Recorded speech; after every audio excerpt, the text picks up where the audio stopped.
નમસ્કાર, પ્રણામ, જય શ્રી કૃષ્ણ. સ્વાગત છે તમારું યુટ્યુબ ચેનલમાં. તો મિત્રો, વૈશાખ મહિનામાં ભૂલથી પણ આ 10 કામ ન કરતા, નહીતર અનર્થ થઈ જશે.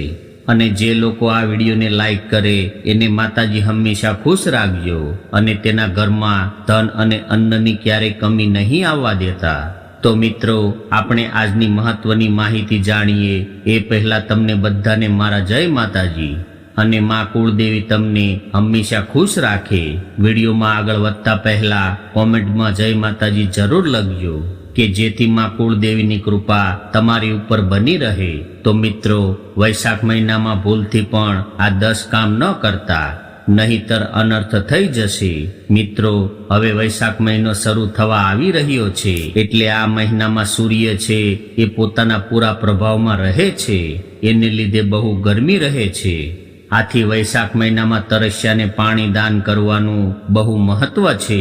વૈશાખ મહિનાનું મહત્વ છે એ ધાર્મિક માન્યતાઓ અનુસાર આ મહિનાથી જ ત્રેતાયુગનો આરંભ થયો હતો. એટલા માટે આનું ધાર્મિક મહત્વ બહુ વધી જાય છે. આ વૈશાખ મહિનાને માધવ નામથી પણ ઓળખવામાં આવે છે. માધવ છે એ વિષ્ણુનું એક નામ છે. આ મહિનામાં વિષ્ણુ ભગવાનની પૂજાનું બહુ મહત્વ છે. પણ જો એની પહેલા જો તમે પણ ઈચ્છો છો કે ભગવાન વિષ્ણુ અને માતા લક્ષ્મીનો આશીર્વાદ છે એ તમારી ઉપર બન્યો રહે, તો આ વિડીયોને લાઈક કરીને ચેનલને સબસ્ક્રાઇબ કરવા વિનંતી કરું છું. તો હવે આપણે એ જાણીએ કે વૈશાખ મહિનામાં આપણે કયા કામ કરવા જોઈએ. અને વૈશાખ મહિનામાં પવિત્ર નદીઓમાં સ્નાન કરવું એ બહુ શુભ માનવામાં આવે છે. એવું માનવામાં આવે છે કે આ મહિનામાં પવિત્ર નદીઓમાં સ્નાન કરવાથી દેવી દેવતાઓની કૃપા છે એ પ્રાપ્ત થાય છે. આપણા બધા પાપ છે એ ધોવાઈ જાય છે.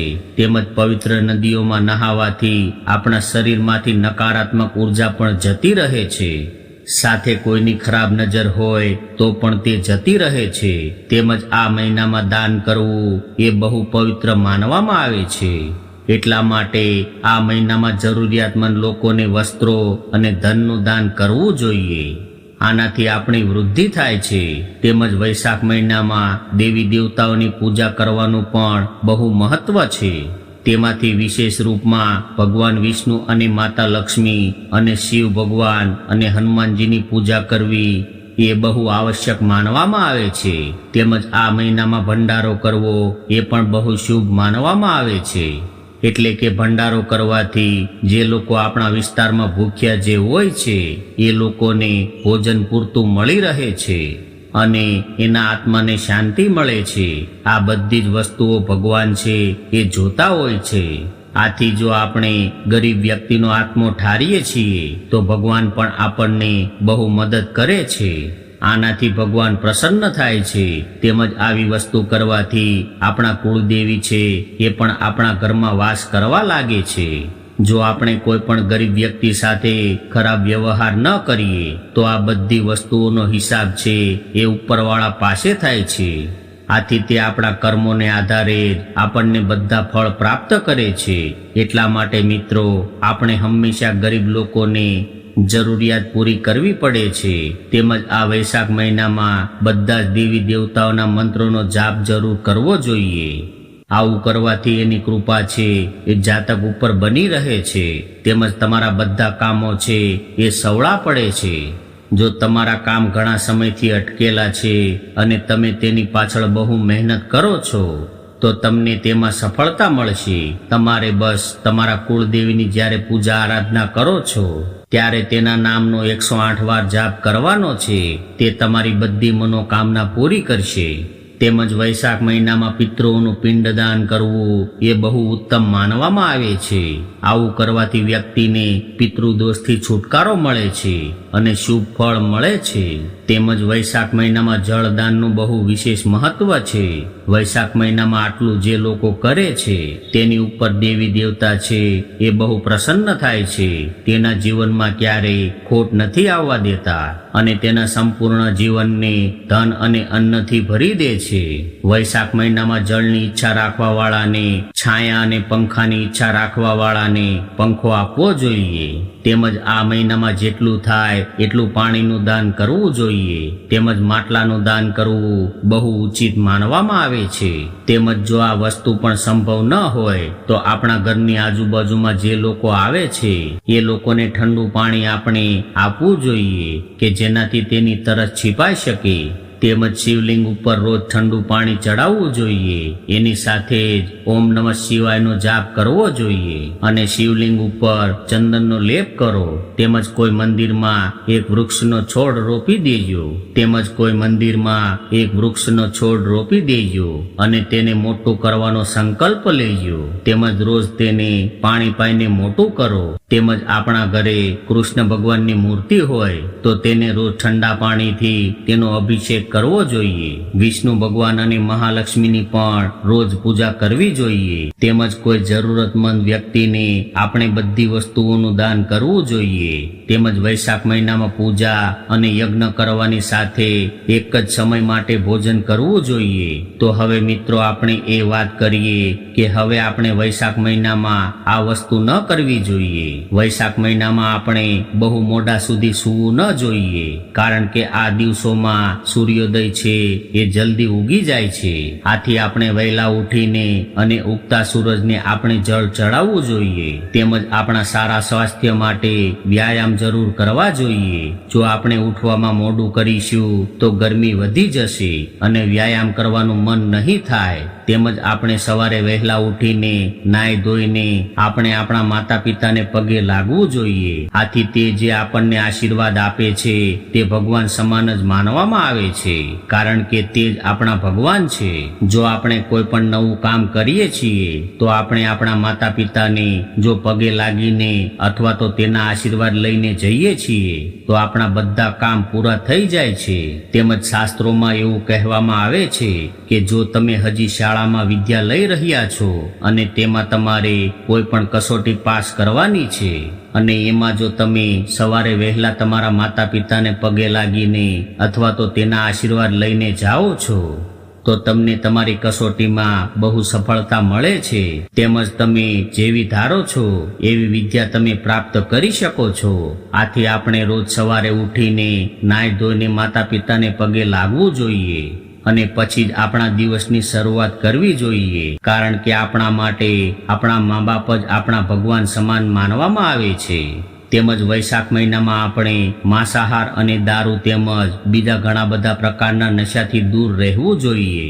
તો મિત્રો, જો તમે હજી આ ચેનલને સબસ્ક્રાઇબ ન કરી હોય તો આ ચેનલને સબસ્ક્રાઇબ કરી લેજો કે જેથી કરીને આવા વિડીયો રોજ તમને મળતા રહે. તેમજ કોમેન્ટમાં જય માતાજી જરૂર લખજો કે જેથી આપણા કુળદેવીની કૃપા આપણી ઉપર બની રહે.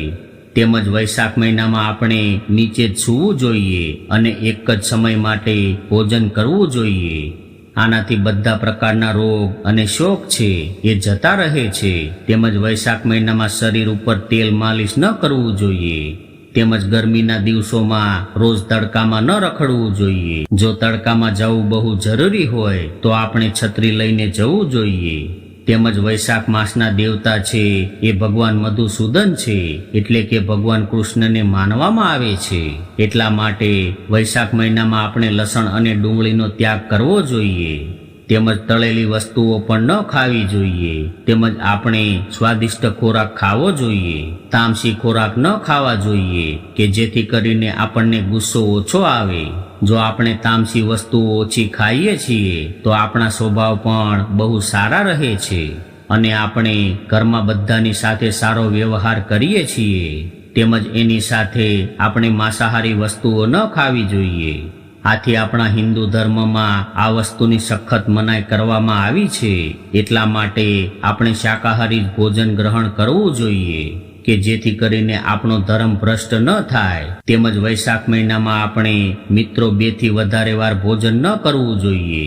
તેમજ સૂર્યાસ્ત પછી ખાવું ન જોઈએ. તેમજ વૈશાખ માસમાં આપણે પિત્તળના વાસણમાં ખાવું જોઈએ. તેમજ ખાણીપીણીની વસ્તુઓને લઈને આપણે બાંધવું ન જોઈએ. ગરમીના દિવસોમાં આપણે ઉચિત માત્રામાં પાણી પીવું જોઈએ.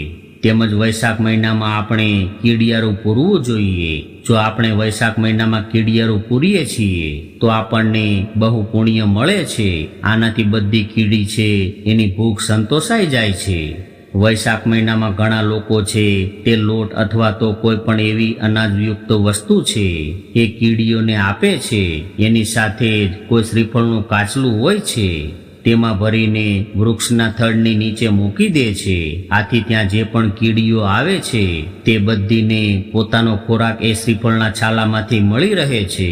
આથી વૈશાખ મહિનામાં કીડીઓને કીડિયારું પૂરવાથી બહુ પુણ્ય મળે છે. આનાથી ભગવાન આપણાથી પ્રસન્ન થાય છે અને આપણા ઘરમાં હંમેશા ધનની વૃદ્ધિ કરે છે. તેમજ આપણે ખાવામાં એવી વસ્તુ લેવી જોઈએ કે જેને પચાવવામાં આસાન હોઈ શકે. તેમજ વૈશાખ મહિનામાં આપણે તાજો ખોરાક ખાવો જોઈએ. એની સાથે વાસી ખોરાક ન ખાવો જોઈએ, કારણ કે ગરમી આટલી બધી હોય છે તો ખાવાનું બહુ જલ્દી ખરાબ થઈ જાય છે. તેમજ મિત્રો, આટલી વસ્તુનું હવે આપણે વૈશાખ મહિનામાં દાન કરવું જોઈએ. એમાં નંબર 1 ઉપર સૌથી પહેલા તલ આવે છે. જ્યોતિષ શાસ્ત્ર અનુસાર મિત્રો, આપણે વૈશાખ મહિનામાં તલનું દાન કરવું એ શુભ માનવામાં આવે છે. એવી માન્યતા છે કે તલની બનેલી વસ્તુઓનું દાન કરવાથી પિતૃદોષ દૂર થાય છે. આટલું જ નહીં, વૈશાખ મહિનામાં સૂર્યદેવ અને ભગવાન વિષ્ણુની પૂજા પછી તલને આપણે પાણીમાં પ્રવાહિત કરી દેવા જોઈએ. આનાથી બહુ લાંબુ આયુષ્ય મળે છે અને આપણા જીવનમાં બહુ સુખ શાંતિ આવે છે. તેમજ આપણે વૈશાખ મહિનામાં પાણીનું દાન કરવું જોઈએ. જો શાસ્ત્રોનું માનીએ તો વૈશાખ મહિનામાં આપણે તરસ્યા માણસને પાણી આપવું જોઈએ.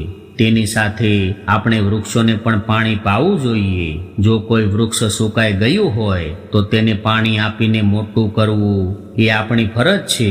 આવું કરવાથી ભગવાન પ્રસન્ન થાય છે, કેમ કે ભગવાન છે એ બધી વસ્તુમાં વસેલા છે. આથી તેનો પડછાયો હંમેશા આપણી સાથે રહે છે. ઘરના આંગણાથી થોડું દૂર એક મોટું વૃક્ષ વાવવું જોઈએ કે જેથી કરીને તે આપણને આખો દિવસ શુદ્ધ ઓક્સિજન પણ મળે છે.